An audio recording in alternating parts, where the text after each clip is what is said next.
Good evening, or in this case, good afternoon, adventurers. Hmm. This is MazeCast episode number 31. I am the master of mazes, Carl. With me, as always, is my son, Stephen, the apprentice. What's up? We're recording in the afternoon because this is when we have free time. First time Uh, ever. It feels weird being in my office in the First daylight. time ever when it's daylight Yeah, outside. it feels But weird. anyway, as a lot of you know, sometimes you gotta go when you've got the free time to do it. So here we are. So let's jump right into things. Let's talk about our now playing. We had our Kingdom of Keshinar latest session this past Thursday, the 25th of June. We are working on getting the recaps up. I'm going to be working on that the rest of this afternoon into the evening to get the recaps for the Kingdom of Keshinar completed. So that'll be up on our website soon. So be on the lookout for those. The players have basically journeyed to the bottom of the Orthanic Ocean in search of the Spear of Set, where it was lost in an island that sunk during a volcanic eruption that was apparently triggered by the Egyptian gods. So, interesting things going on right there with them right now, where we had a near TPK. So, be on the lookout for that recap. We'll have that up hopefully the next couple of days for you. We had the Master and Apprentice game last night, played on Saturday, June 27th. So basically, we have basically crowned a new king of Neverwinter as the heir to the Algorand throne. Has resurfaced, and the party has worked to get him back on the throne in his rightful place and run out that charlatan Degalt Neverember. So, Hmm. pretty fun episode, though we didn't really get into much in the way of combat or anything last night, but we did have some great role playing moments. And the party is now off on a new quest for the newly crowned king, who has employed them as agents for the city of Neverember. So look for that recap soon, written from the perspective of my son's character, Aldor the Thief. So pretty good stuff happened there last night. Next session is to be determined. We had hoped to play next weekend, but next weekend being a 4th of July weekend, Josh unfortunately is going to be out of town. So we're trying to come up with some alternatives to play maybe someday during the week this week, but we'll have to see how that goes. Hmm. Um, the next Let me backpedal a little bit. The next session for the Kingdom of Keshnar is kind of up in the air right now too. My wife Autumn has a surgical procedure coming up on Thursday the 2nd, and she's going to basically be all but blind for the next few days after that. So I'll be staying home to take care of her. So who knows what her capacity is going to be to play at the table, but we're going to see what happens. It just kind of depends on how she recovers. The Order of the Flagon, we actually got those guys back to the table after 6 weeks. We played on Monday, the 22nd, and we had a pretty good session. The party has basically taken on finished up one little side mission thing they had going on where they delved into the forest of Cormanthyr near the ruins of Miftanor in search of a wayward niece to a member of the Harper's group. They are now back. They've reported in, and they've taken on another quest where they have gone back into the forests above the Dalelands looking for a agent of the Harpers who's now gone out of touch. So that's been a pretty fun group too. We're hoping to get back to the table possibly tomorrow. Still waiting to hear back from one guy to see if we can play tomorrow or not. But we'll keep you posted, and we'll have that recap up for you as well pretty soon. Let's jump into some TTRPG news.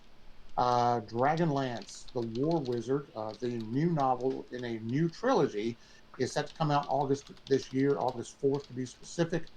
We will have a link to that novel down in the show notes for you guys to take a look at. Pretty excited to see some new novels in the world of Kryn. Dragonlance was one of the first places that I was exposed to in reading as a young man, way back in the 80s, for the Dungeons and Dragons setting, but it was a lot of fun. It's kind of where I cut my teeth on Dungeons and Dragons until we started playing from modules. So I'm pretty excited to see where they go with that. So Stephen had something to talk to you guys about. Imagine this: Ravenloft and horror. Hmm. Take it away, Steve. Yeah, Bella Lost Souls, which is one of our favorite websites to kind of keep up to date on stuff that's going on, released a top five best monsters from the new expansion. I thought it'd be fun to kind of go over these and kind of talk about each one a little bit. Mhm. What I love about a lot of them is they are very Lovecraftian, as we have established. Lovecraft plays a huge role in this new module. And pretty much all these are Lovecraftian in nature. There's my favorite probably being the Elder Thing. Ooh. Just kind of like a very cosmic horror. In my opinion, even from the art in the book, which I finally got, by the way. I'm working on doing like a really good like pictures instead of just like showing it on screen here. I want to do like a really good video for it. Um, Mhm. but to me, it even reminds me of like The Thing, right? It's just like very like there's just doesn't make sense the way it's shaped and the way it looks, and it's kind of like this again very like cosmic horror, The Thing, The Void kind of deal. To be honest, the only monster in their list that seems kind of like traditional Lovecraft is the the Grimishka, which is like a little Mhm. bat. Look to me, it looks like a bat goblin. Is kind of what it looks Mhm. like. They probably hoard up Mhm. and jump you 20, 30 at a time. Um, the priest of Osibis, which looks like kind of again a Lovecraftian cult, kind of like a just like this ancient secret organization, which might be a fun antagonist for your party if you're playing through this. I'm probably going to butcher the name of this next one, but the Yithian, Okay. again, looks like a amalgam creature, like a mutated bird head with like a crab claw or something. It looks awful and Wow. terrible. The poor little sorcerer hobbit that's fighting it in the handbook here looks like he's not having a good time. And then the unspeakable horror, which is literally, in my opinion, like Yog Sagoth from H.P. Lovecraft. I mean, he's like this floating mash of like tentacles and a big eye in the middle. Um, Yeah. so, in my opinion, this is probably their direct kind of inspired by the Yog Sagoth legend, who's in the Lovecraftian pantheon. He's like the strongest, but the only thing that kind of saves the universe from his power is the fact that he's always slumbering, and I think his name is like the dumb or the blind idiot god because he's always sleeping and he's like very stupid, like he's unaware of that he's even alive, and if he was to ever wake up, it would like he could just blink everything out of existence. So that's terrifying. Yeah. And Good thing he stays asleep. Yeah. yeah, and this looks just like kind of the pictures that you would equate to that character. He looks incredibly powerful in the stat block for him. So if your party runs into him in this new campaign, good luck because he looks terrible. But of course, we'll have the link for this article in the description if you want to like go through everything, read it. Um, I know at first we were kind of standoffish about the new module because people were saying about the recycled material. But just thumbing through it, I think it's pretty good. I like it a lot. The artwork is fun. So if you don't want to read it, at least jump on like a site like Bella Lost Souls, look through it, and kind of get some ideas for your own table, and take it for what it's worth. I like the Yeah. content so far. So. There's plenty of people out there, like our friend over at Game Masters on YouTube, who Mhm. is doing walkthroughs of all the materials, so you guys can, before you go out and buy it, you can take a look at it. He's kind of going through it and giving you some breakdowns of the each individual component, like the book, the maps, the cards, things like that, where you guys can get a better idea of what's in that set and is it going to be worth.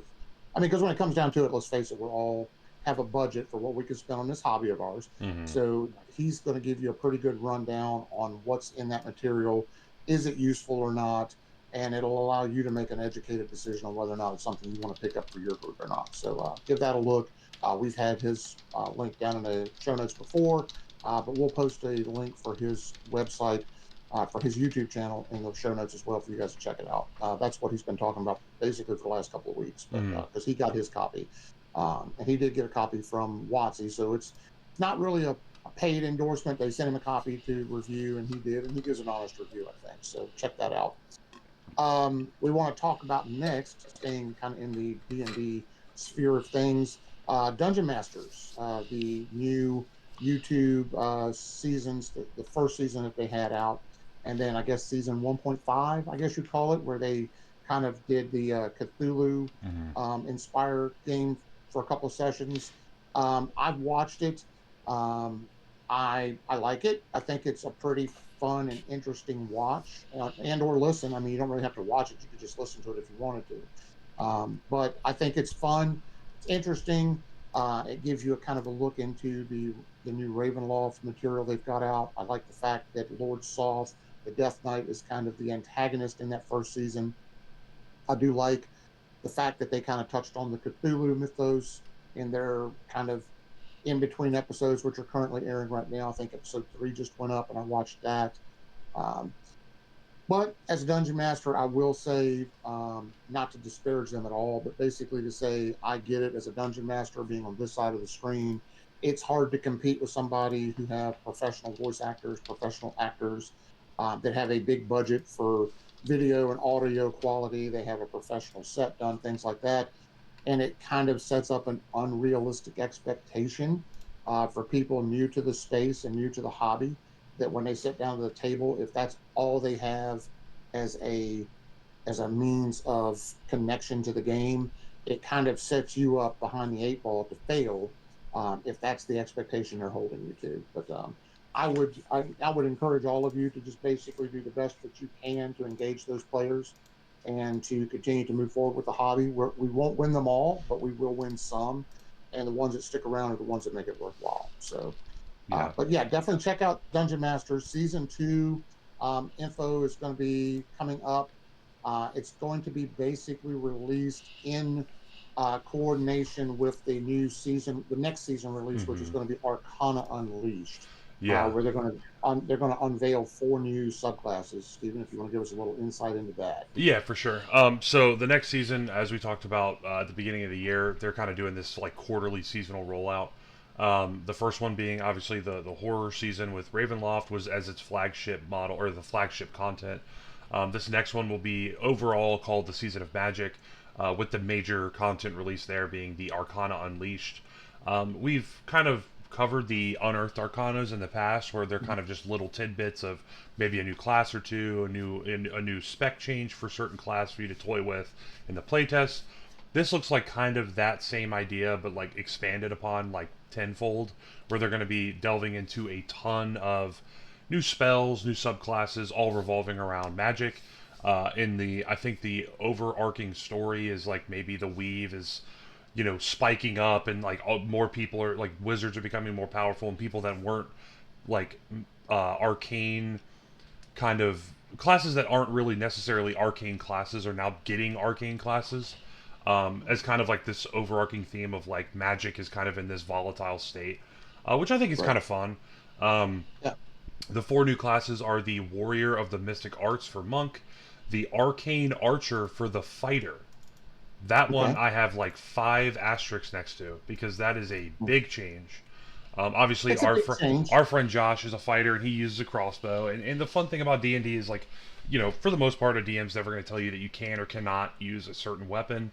But for a Right. fighter to be built solely as like a ranged magic user, I think is interesting. I think it's going to be Yeah. fun. The wizard is getting what looks to be a control class called the Transmuter, Okay. and the warlock is getting I assume a full. I mean, it seems like a lot of their classes revolve around a pet class or kind of a minion class. This one's called the Vestige Patron. Okay. So just some quick tidbits on each one. The warrior monk. It is going to be a monk that learns how to use magic and and weaves it into their martial arts, which is kind of in line with their class. I feel like. Um, Yeah. the arcane archer. This is going to be a master archer who's using magical effects or magic to imbue his arrows with certain effects. So Nice. I really like that idea, to be honest. I I like do the too. idea of like a way watcher, kind of a warrior type that can use like nature magic or spells to imbue his arrows to do different things. Right. Um, the wizard, the transmuter, um, is going to play off of the transmuter stone that is already kind of an item in D&D. So I Hmm. assume they're just going to make a class that kind of is focused on making that all it can be, like giving you spellcasting bonuses, resistances. Apparently, dark vision is a new thing that's coming to that item. Saving throw bonuses, stuff like that. So that kind of seems like a fun, again, a different take on a wizard. That's Right. still, talking about magic, but it's kind of changing what a wizard is using his magic for. Hmm. They say that this will be good for players who like alchemy, battlefield utility, creative problem solving, and buffing teammates, which honestly sounds like me. So Yeah. that might be a Hmm. fun thing for me to look at down the road. And the Yeah. Prestige Warlock. will be just the fantasy kind of one-liner behind it is you make a pact with a lingering echo of an impossibly ancient being. So this could Yeah. be again playing with the whole Lovecraftian thing. Oh Maybe yeah. and that's kind of a warlock in the bag for the warlock already, but this might just be a different kind of way to play your warlock if you want to do Yeah. similar things but with a different flavor, right? So they all Yeah. look And fun. there's always kind of that fun aspect of, the collaboration between a dungeon master and a player, Hmm. where you sit down and discuss something that may not necessarily fit into the rules, but the two of you can come up with a concept that works and agree to how it'll be played moving forward. Yeah. I had a player that wasn't super happy with his character. Was kind of, he's one of these guys that he kind of min maxes, Hmm. puts his character together. He likes it, but then when he feels like there's not a challenge left, he's always looking, okay, what's next on the horizon? And one I of the kind of things get he that. approached me with, I get that. yeah, one of the things he approached me with was, I want to play like a warlock or somebody with a pack, but I don't want just like your devil pack or your pack with an ancient dragon or Hmm. something like that. I want something new, something interesting. Throw some ideas at me. And I said, Hmm. okay. Well, the astral plane is full of the bodies of dead gods or dying gods. That's where they go when they're dying, and where their remains are. I said, what if there was a god out there that wasn't quite dead yet, that Hmm. still had enough power to reach out across the planes and touch the mortal plane, and finds in you a soul willing to kind of take on worship of them. And this is kind of them throwing out a lifeline, trying to find a way back to the prime material plane and to get worshipers so they can rejuvenate themselves. Hmm. So they basically desperately make a pact with the first person that they can connect with. And then how does that play out? And the Yeah. role playing potential there for my side of the screen is boundless. I mean, there's so many things that you could do with that. Um, so that's kind of what that sounds like with the Yeah. with the It pact. seems like Because yeah, it seems like it's a way for your warlock to kind of like your player and you kind of decided. It's a way for your warlock to have a patron, but not necessarily be the same tried and true. Like, oh, it's a devil. quirky things, Oh, yeah, it's this or it's that. It kind of gives you. yeah. And honestly, your story just then kind of gave me a fun idea that I don't know if I want to reveal yet because I Okay. might use it later. But maybe we'll talk about that later. But I'm thinking, Yeah, we'll talk about that off yeah, camera. yeah. I just had a really good idea for a character. Anyway, Okay. but yeah, that they seem to be using this show as kind of a number one, a critical role competitor, which good luck, but also using it to kind of like playtest in real time this content for people to see. Because like the one thing I will say about a seasonal model and just the cadence of releases from WotC for this is like as a new player, what like D&D and kind of TTRPGs as a whole are getting the same problem that something like 40K has, where like Yeah. people will want to play it, but when you like try to like understand how to get into it, it's like so daunting. It Even can be. with starter sets, even with all the stuff, because the starter set changes every 2 years. So it's like you look up starter set, and there was one now, then people say this one's better than that one. Don't get that one. So it's like I like the idea of like somebody being able to find dungeon masters, watch them play, and while it isn't really indicative of a normal person's experience, it is at least an experience that you can watch on your phone and go, what does it look like if I buy Arcana Unleashed? I get into this new season, I buy the new content. What does it look like? What, or does it look fun? Does it look like these people are could be like my friends and we jump in?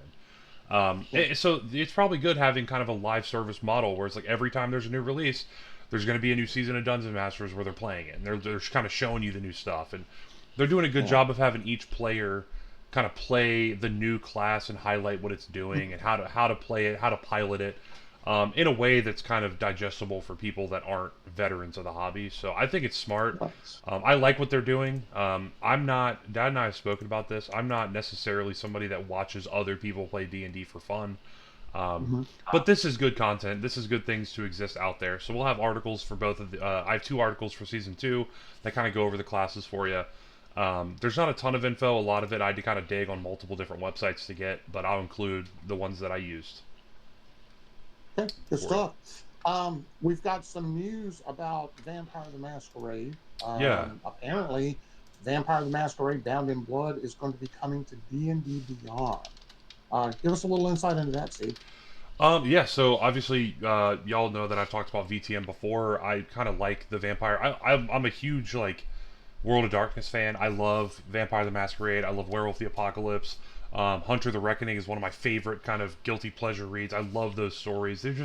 They seem very 90s and very retro to me, just the way that they feel and look. Um, Hmm.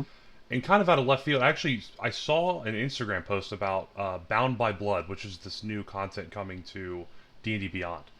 And I saw it on Instagram, and I went to click on it, and sometimes your Instagram will like refresh, and you'll lose what you're Yeah, looking at.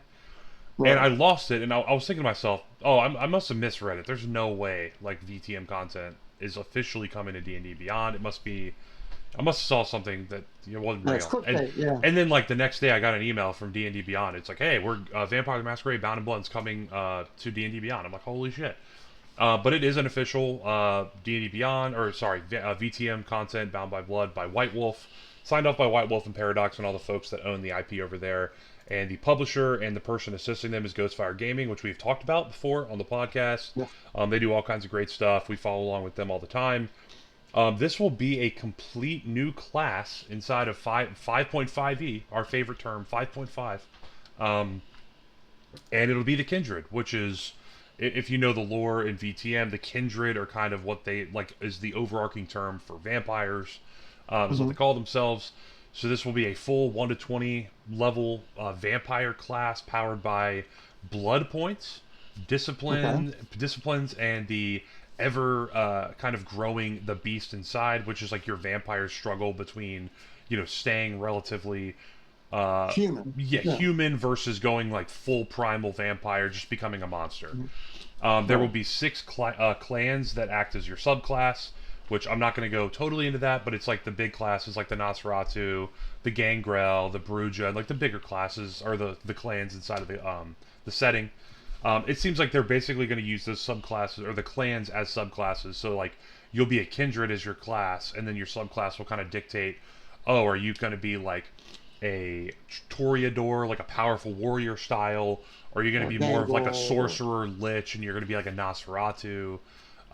What I really am interested in seeing come out of this is content where a whole party are vampires and like because the vampires in VTM don't get along. Like the clans do not like each other. yeah.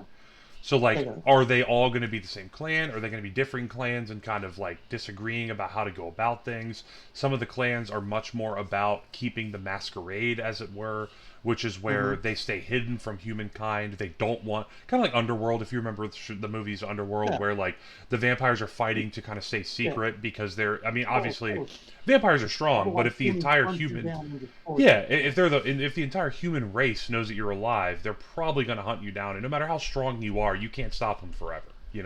They can't So stop billions of people. yeah, and there's certain clans that don't care. They believe they're strong enough to fight, and then there's other ones that are like you're stupid. There's a ruling class. There's all kinds of like a lot of VTM content is like inner political, bureaucratic, espionage stuff.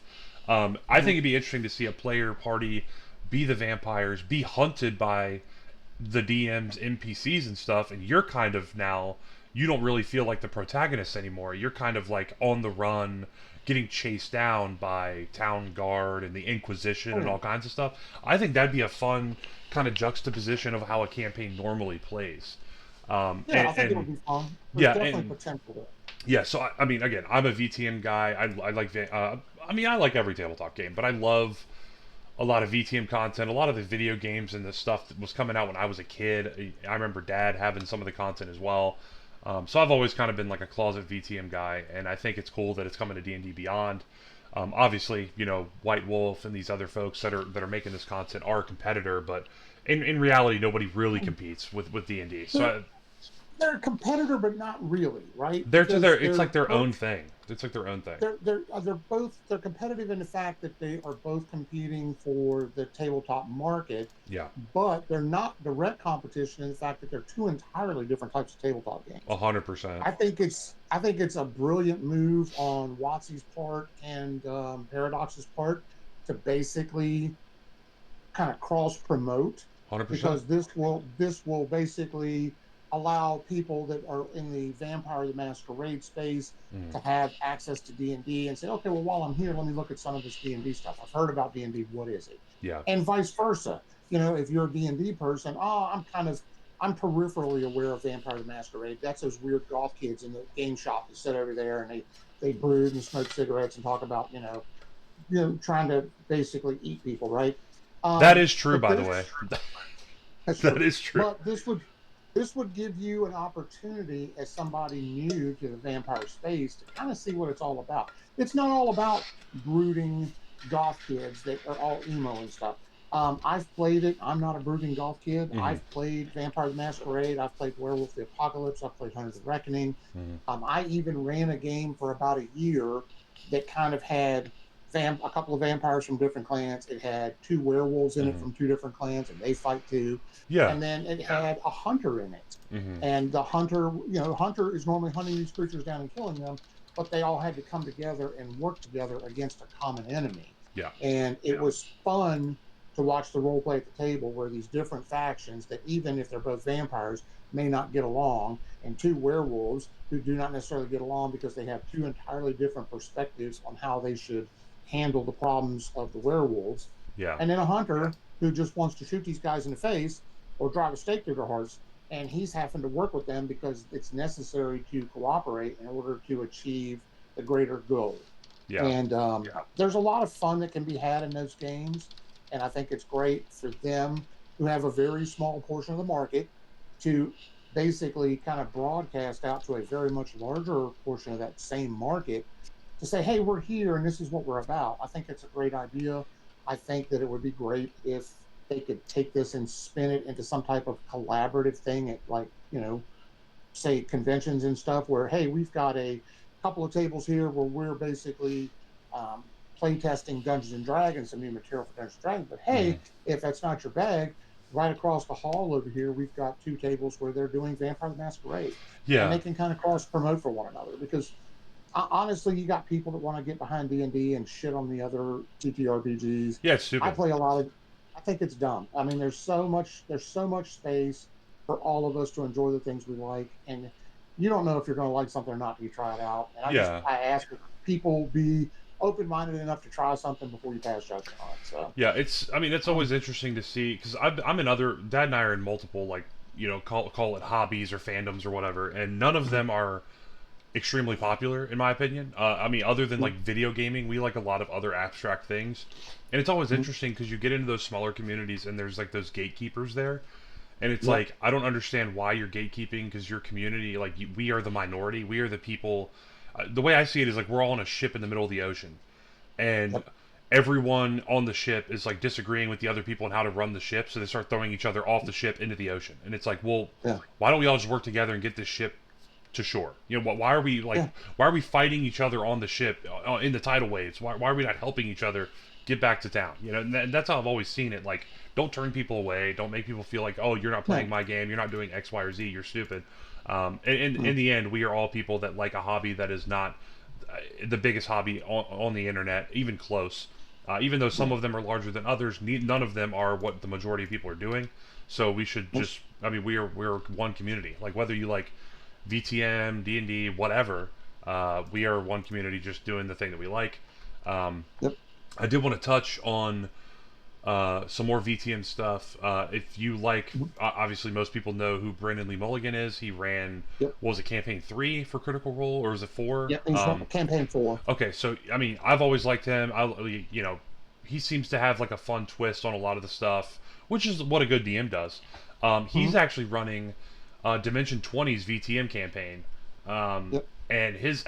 I've watched a couple episodes of it. It's kind of hilarious because the players are playing like an ancient, like sect of vampires Mm-hmm. that are forced because they're hunted into assimilating into a small town community in Oregon, and then people like them so much they elect them the governors of this town. So Okay. they're these ancient vampires who are like running away, and to assimilate and to hide, they go to this small town, and the town falls in love with them, and now they're hyped up to like this local celebrity fame like setting where like they're making decisions about how this fictional town is run and all this stuff, but they're still vampires and they still need to eat people, and there's people hunting them down. So it's like, again, Well, another twist on like how to play a tabletop game that isn't necessarily I go into dungeon, I punch skeleton, I get 5 gold. Like it's all right, you can do so many different things. you can. And another thing that one of the mythos of vampires is, oh, when they feed, Mm-hmm. they drain a person dry. Yeah, No, not don't have necessarily. to. That's only if they give in to the hunger. But Mm-hmm. if vampires train themselves, they have what's called ghouls, and these ghouls are people that volunteer to be fed on in order to gain favors. So they allow themselves the vampires to drink from them, Mm-hmm. but the vampires don't kill them. I mean, that's stupid. I mean, if you kill all of your livestock, then you are going to starve to death yourself. So Yeah, um, yeah, look into it, educate yourself on the game. It's definitely got potential for those. It's not for every table, but there's definitely no, tables out there that I think if you give it a chance, you guys will find it can be a lot of fun, either in a modern setting, mm-hmm. which has its own twists and challenges with social media and the internet and everything else, trying to stay hidden, versus like a Victorian England setting Mm-hmm. where it's easier to stay hidden, and Easier to that get away presents with its own stuff. challenges.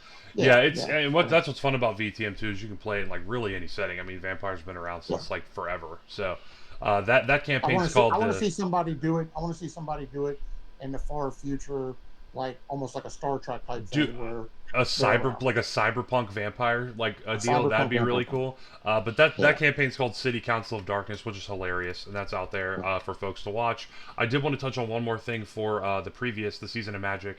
I meant to bring Mhm, up the next after the Arcana Unleashed is in September. The following, they're releasing another Arcana Unleashed called Deadfall, mhm. which comes after that in the fall. So this is from summer to fall. Um, that's the one that they teased earlier in the year. It's gonna be an adventure tied to this season of Magic. That is all about the Red Wizards of Thay. Okay, So the Arcana Unleashed, I imagine, will be like a bunch. everybody's everybody's favorite villains. Yeah, So I think it's going to be a lot like the first Arcana Unleashed piece will be a lot like it's going to have the subclasses and some of the new magic and stuff. Whereas the Deadfall will be the adventure piece that comes that you can use for your table. I meant to bring that up. I passed over it, but that is coming. Everyone likes the Red Wizards, so that'll be fun. yeah, definitely some fun stuff on the horizon. Let's talk about some movie pop culture news. We'd like to lead off by wishing Mr. Mel Brooks a happy 100th birthday. Mm-hmm. He turns 100 today. You guys are familiar with Mel Brooks's work from like Spaceballs, things of that nature. I understand that filming on Spaceballs 2 has concluded, I believe. I'm pretty excited to see how that goes since they're bringing back obviously almost all of the original cast, with the exception obviously of John Candy.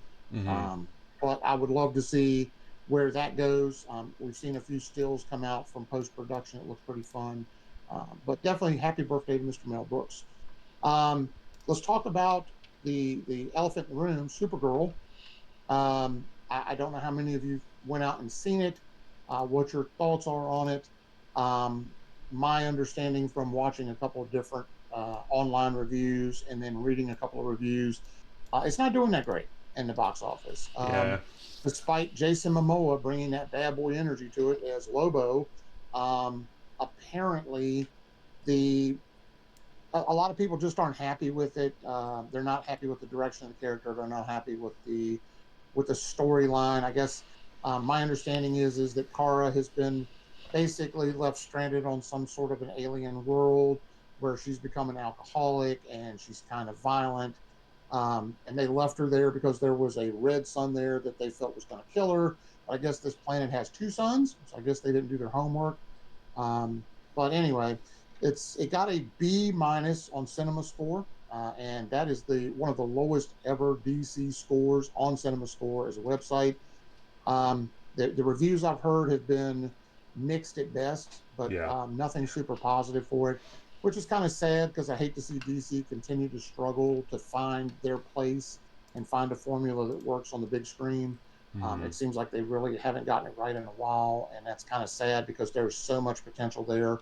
Um, if done right, they could be just as big as the Marvel movies and the Avenger Oh, for movies. So, sure, for sure. yeah, Yeah, but I heard it's basically just a mess, like you said. I mean, it just seems like DC keeps doing the same thing where they have a really good idea, they get it to about mhm. the 8 yard line, and then they drop the ball. The Yeah. endings never work. I mean, I am one of the few people that I know that saw the new Superman movie, Yeah. I have and not seen it yet. I'm waiting for it to come to streaming. it's fine. I mean, it was people act like Man of Steel was so bad, and it was like, oh, it's so dark, it's so bad, it's this and that. I love Henry Cavill. I think he did great, Oh, I do and too. say what you want about. I don't like the style. I don't like the color palette. I don't like this. I don't like that. I still think maybe I'm just a loser boomer nerd, but like I do think Henry Cavill's still a better Superman um, than the new one. And forgive me, I forget his name, but I think he did fine. He looked fine. He played the part.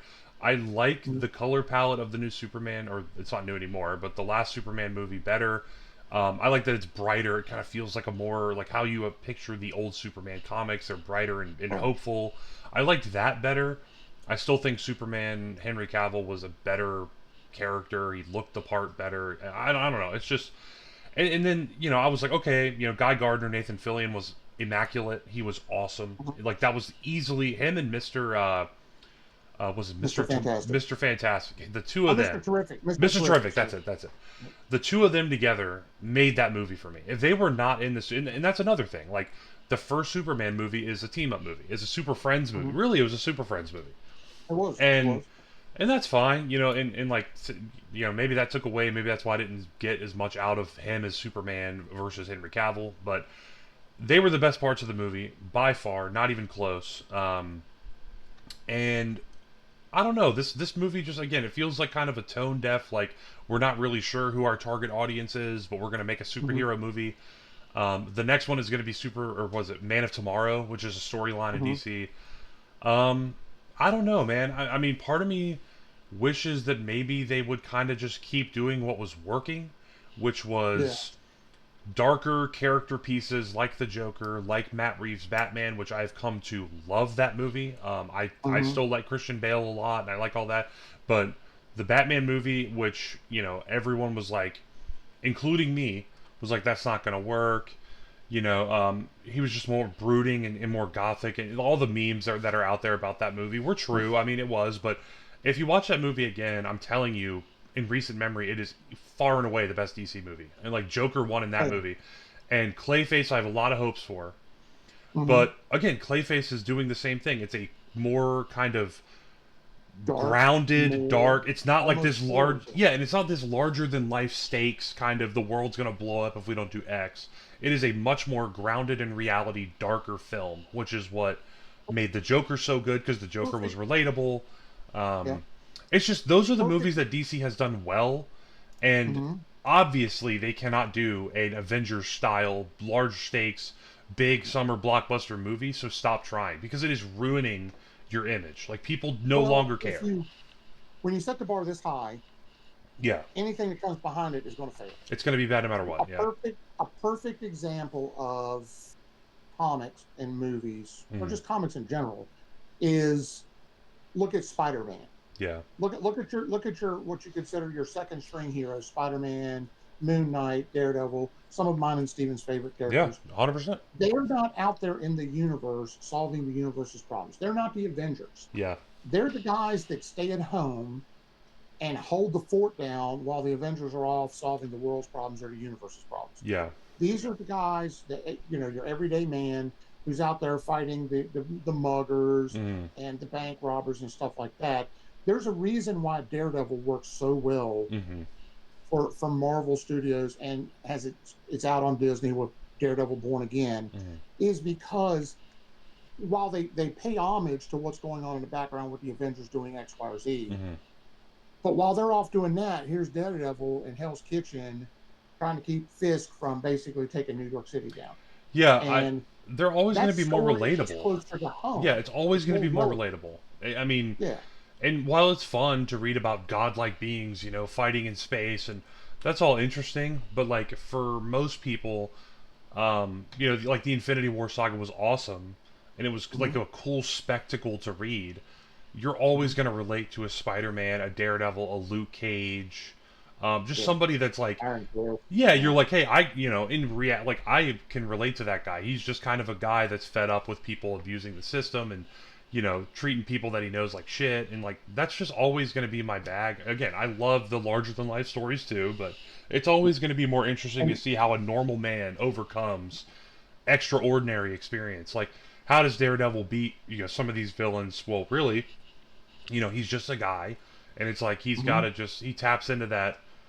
I got to do this. Nobody else can do this but me. I got to save these people, and it's like he gets mhm. the shit kicked out of him. He gets beat up, Oh God. and it's like but that's the point because that's something that people can relate to. I mean, you go to work every day, like you're dealing with larger than life scenarios in your life right now, and it's like on the surface, you're like, how do I do this? So it's like it's ingrained in the story that like that human push to overcome something that seems undoable. But Right. when it's like a superhero that could punch a hole through the moon, you're like, well, how the hell do I relate to that guy? I mean, Yeah. like, what? So anyway, Yeah. You can't. more, So more, more so to if you want to read some good comics, here's a recommendation: go back and read the old Iron Fist, Luke Cage mhm. team ups where they did Heroes for Heroes Hire. for Hire. Great Yeah, book. they're great. Yeah, but anyway, Um, like you said, Supergirl. I will see it when it's streaming. I'll be honest with you. I don't when it's know. streaming, I'll take a I look don't at know it. where DC streams stuff. Do you? I don't. Hulu Uh, maybe. I don't know. maybe I don't. I'm not sure off the top of my head. I know And they don't that go to Netflix, which that is just sad.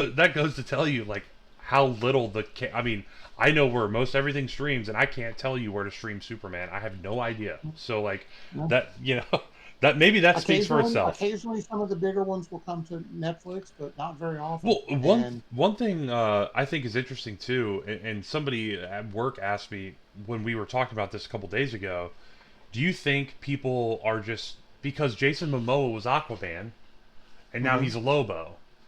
And most mhm, casual fans don't care, but yeah, is there a sense of like even when they're trying to change it and make it different, there's still it's almost like the Star Wars thing where they did the new trilogy of Star Wars movies, but the first one was literally just a New Hope and it was the same story. yeah, And basically if you can change out Rey for Luke Skywalker and the story's the same. So it's like yeah, even though they're doing new things and they're doing all this stuff, it's really just more shades of the same. And yeah. Jason Momoa, arguably Lobo should have been his only role, and Aquaman Yes. should have been somebody else.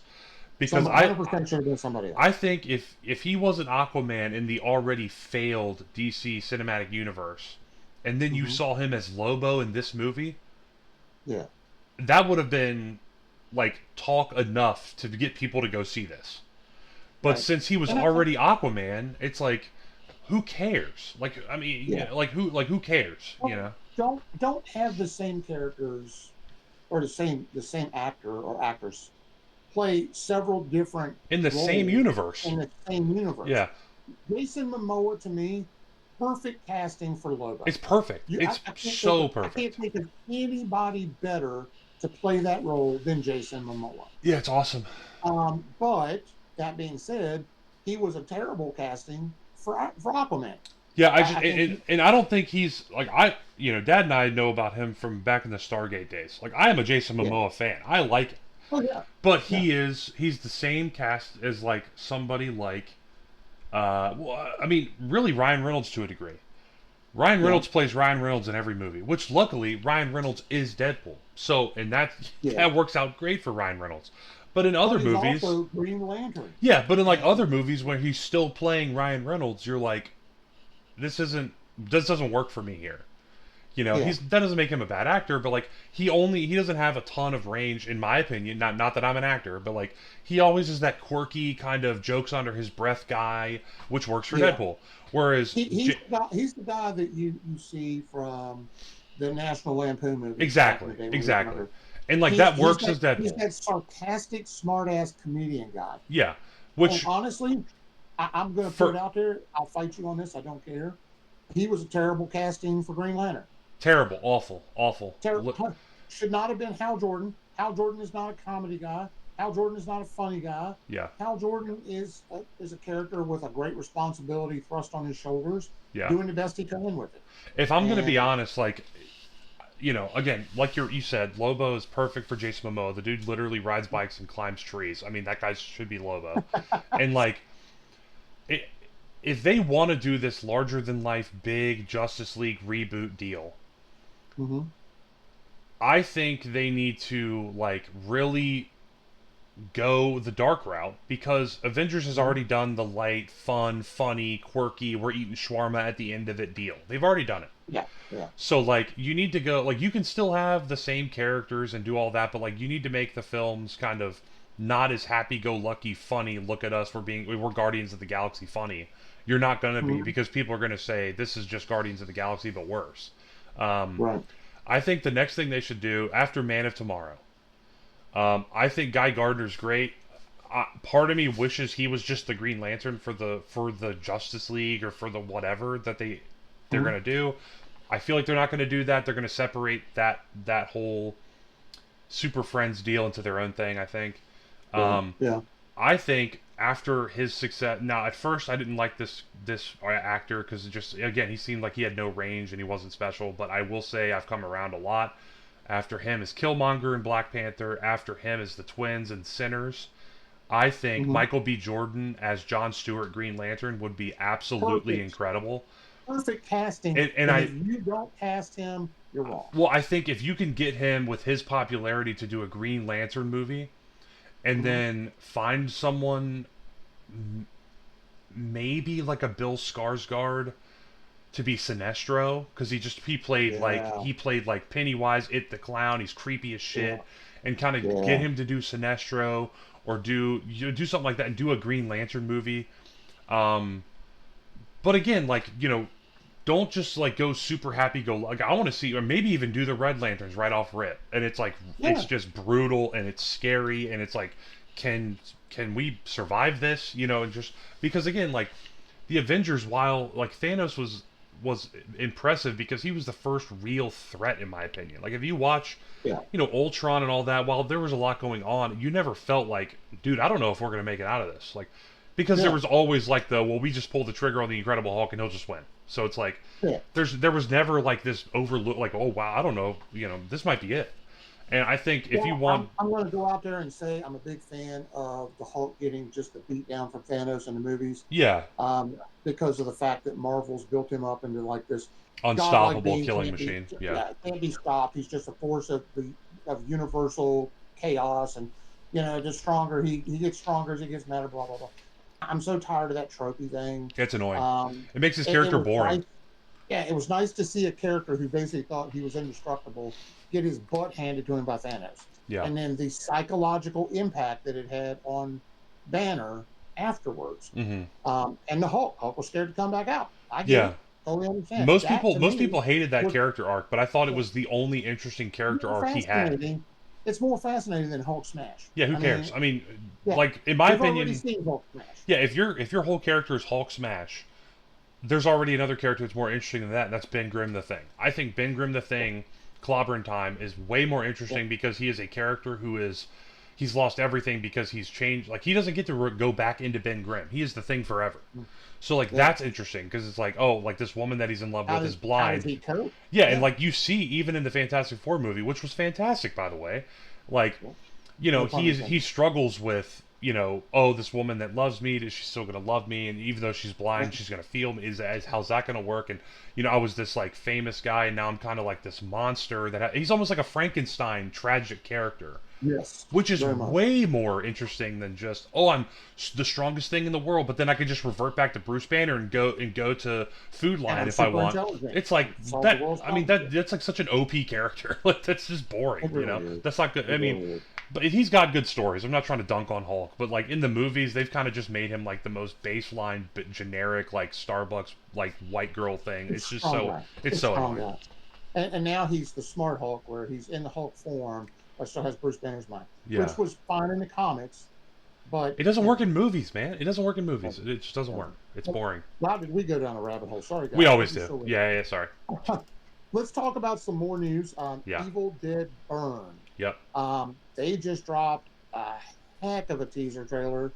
I like Evil Dead Rise. I like this.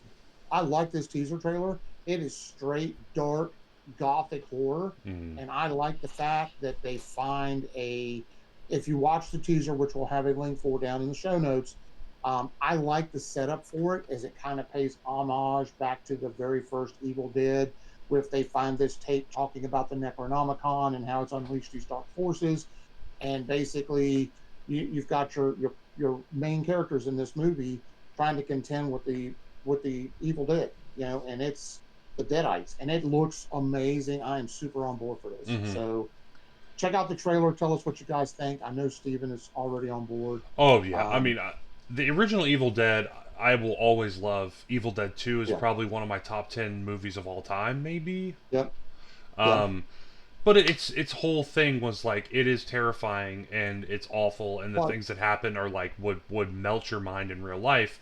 But yeah, it's also very funny, and like they try yeah, to play back and forth. That's Sam Raimi's deal. That's what he does. that's Sam Raimi. Um, Yeah. this new series, and I won't pronounce his name because I know I'll get it wrong. But his first name is Sebastian. Maybe his last name is Vanisek. Vanisek. Um, he did the first one. He did Evil Dead Rise, which was, if you Mhm. saw that, was like over insane. Like, but Insane. it was so good. But like Mhm. it cranks it up to 11. It is terrifying. It's violent. It is dark. And this seems to just continue that trend. And Follow that vein. So um, this is the sixth. This is the sixth in the series, yeah, and it looks incredible. So we yeah, encourage you guys to check that out and tell us what you think. please. Um, Speaking, going back to comic books, Hmm. Batman is returning. There's a teaser trailer that has been dropped for Batman Nightfall. Hmm. For comic fans or Batman fans, you guys are familiar with Nightfall. That series took place, I guess 30 years ago now, where Batman fights Bane, gets his back broken, he is taken out, and he can no longer be Batman. Yeah, He's paralyzed. So he has to pass on the mantle. So he's looking for somebody to pass on the mantle of the Bat to, and he passes it on to Azrael. yeah. Um, The Avenging so Angel. the Avenging Angel of the Order of Saint Dumas. So it's the comic was incredible. I like how he kind of did an Anakin turn at the end of the comic where he became kind of dark Batman, where he was more avenging and brutalizing people. So Batman had to basically heal up, get himself back in the fight as the original Batman to kind of take down this Dark Knight character that Azrael had kind of transformed into. But I'm excited to see this, and on an animated version. I am surprised it took this long to do it. But we do have we'll have a link for the trailer up in the show notes for you guys to check it out. It looks incredible. So I'm pretty excited about that one. Hmm. Extra loot. Steven has some news for you, TTRPG report cards fans. Yeah, For yeah. those of you who watched our first report card that we Hmm. did, we've got some more coming in the future. Steven, why don't you tell us about what's coming down the road? Well, yeah. I mean, today being June 28th, the end of the quarter is 2 days away. So we're Yeah. gonna do our quarter two report card. Probably Mhm. depending on what we have slated for the next episode, either in the next episode or maybe two after. Um, Mhm. but yeah, we kind of go over the major flagship TTRPG companies: WotC, Paizo, now Darrington Press. Um, Mhm. and we talked about looping in some other companies to kind of give some more insight and also feedback on smaller companies or other kind of tertiary companies that are trying to vie for a spot.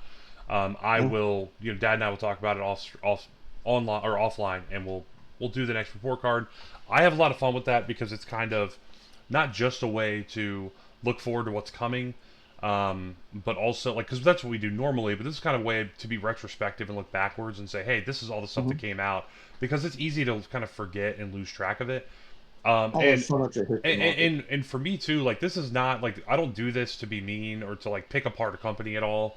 This is actually the opposite for me. It is to be able to go back and say like, Mhm. hey, they said they were going to do this and they did do it, and they Yeah. did, they kept their word. They did do this. They released good content, better content. They're communicating better.